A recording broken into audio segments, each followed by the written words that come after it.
身为科学家，你知道医师也是科学家嘛？我们对所有事情都讲求它一定要有对照组。然后大家听到我在提倡清水洗脸，就会常常问我说：“那我可不可以清水洗脸完以后再上妆？”先生小姐，清水洗脸的意思就是戒断所有的风险，好吗？包括洗面乳，包括化妆水、乳液、洗面防晒什么都不要用，这样叫清水洗脸。清水洗脸的主要原因跟目的是让它自愈，所以第一个你一定要有一个控制组跟对照组的概念。控制组这边我们要做的就是说，相对你过去的错误，如果你没有错误，你不会脸红了哈。相对你过去的错误，你今天把所有东西都停掉，看你的皮肤怎么自愈。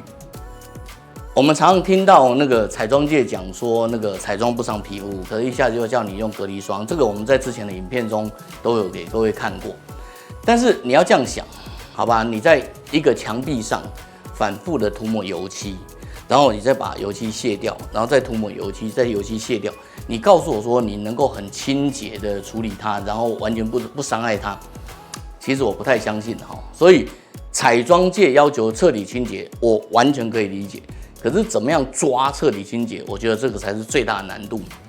如何正确的清除彩妆，可是又不会伤害皮肤，这个如果没有一个科学证据的监测，你做得到吗？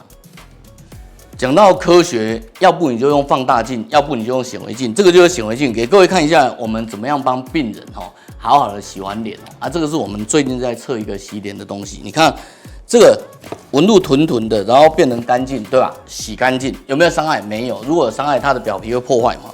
然后你看这个案子一样的哈，它的这个有点老人斑的地方，本来是屯屯的卡在那里，你看有没有洗干净？有纹路出来的，我帮你画了圈圈的，总画圈圈你总看得见吧？哈。然后对，这其中有一个是我老婆我太太，一个50几岁的教授，最美丽的教授，有看到啊？我有讲好话然后你再看一下。这个也是洗完以后变干净，对不对？然后你看这个老人斑不是它，老人斑洗完以后你看变干净。我的意思说，如果你正确的清洁，你的角质就会代谢掉，而且你不会伤害皮肤，不是吗？然后你看到这些一颗一颗的东西，清完以后整个颗颗都打开，准备让那个粉刺啊什么可以冒出来，然后整个纹路变好，变饱满，对吧？然后你看到整个这个洗完以后，整个都变饱满，表示你的皮肤它有慢慢的变清洁，然后它有被清洁完以后有被呵护，所以有变饱满嘛。你知道，虽然我已经快60岁了，然后这么胖，是个随便穿柯南，对不对？可是你看我让你看了显微洗脸的证据，然后洗完以后，它不仅不伤害皮肤，它还变得饱满。那我们还有没有什么办法让它变更饱满？有啊，你把皮肤弄好了以后。真正清洁后，你可以给它导入一些东西啊，不管你导入保湿啊、导入生长因子啊、导入玻尿酸的，你爱导入什么导入什么。来，我给你们看一下那个，这是导入的结果哈。你看这个洗完以后导入，变得很肥，对吧？哈，你至少看到皮肤饱满，饱满完以后怎么办？很简单啊，饱满以后锁水，然后让皮肤自己的慢慢代谢啊。那这个是短期的，那长期怎么看？你导类固醇它也可以饱满啊。所以你导完以后，你要长期去追踪它，看它纹路有没有消失啊？纹路越来越好才是天然的哈。然后你可以看到这一样啊，就是整个完了以后变得更干净啊，更清爽哈，然后饱满度更好啊。那所有的图全部都一样哈，就是3种的不同的导入，你一样可以看到它整个纹路变得比较清爽、比较干净。那这个部分至少告诉你说，你做的事情它对纹路是没有伤害的，然后它对饱满是没有伤害的，然后所以后续你要做的只是安全缩水，长期追踪下来这个安全缩水对不对？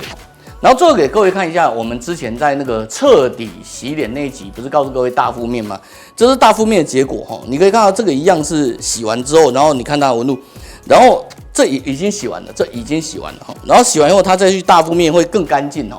然后你仍旧可以看到我一直强调的，什么叫做好的皮肤，就是它至少是有纹路的，它的皮肤是饱满的，它是每个毛孔是有毛的，它的粉刺是清掉的。你会发现它是在往那个路上走哦，像这些黑黑的颗粒，慢慢的在代谢中，然后你看到那些肥肥的东西，慢慢的变得比较蓬出来，然后比较饱满，比较维持正常的样子。这个就是我们今天能够提供各位的证据哈，所谓的科学证据哈，也不过就是这样子。比起你用肉眼看，然后去想象说，我感觉好像比上礼拜好，这样子才是真正比上一次好吧，对吧？